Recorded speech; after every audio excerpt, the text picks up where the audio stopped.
சிவானி பக்தி சேனல். வணக்கம் நண்பர்களே, நான் உங்கள் சிவானி. இன்று செப்டம்பர் மாதம் 23ஆம் தேதி செவ்வாய்க்கிழமை, புரட்டாசி மாதம் 7ஆம் நாள். இன்றைய விசேஷம் சந்திர தரிசனம். நல்ல நேரம் காலை 7:45 முதல் 8:45 வரை. நல்ல நேரம் மாலை 4:45 முதல் 5:45 வரை. நட்சத்திரம் அஸ்தம் மதியம் 2:17 வரை. சித்திரை மதியம் 2:18 முதல்.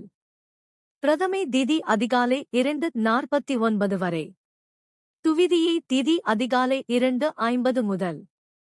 ராகுகாலம் மதியம் 3 மணி முதல் 4:30 வரை.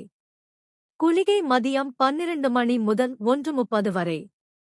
யமகண்டம் காலை 9 மணி முதல் 10:30 வரை. சதய நட்சத்திரக்காரர்களுக்கு சந்திராஷ்டமம் மதியம் 2:17 வரை. பூரட்டாதி நட்சத்திரக்காரர்களுக்கு சந்திராஷ்டமம் மதியம் 2:18 முதல். இன்றைய நாள் உங்களுக்கு இனிதாக அமையட்டும். இதுபோல் தினசரி உங்கள் ராசி பலனை கேட்பதற்கு லைக் பண்ணுங்க, சப்ஸ்கிரைப் பண்ணுங்க. நன்றி, வணக்கம். இது உங்கள் சிவானி.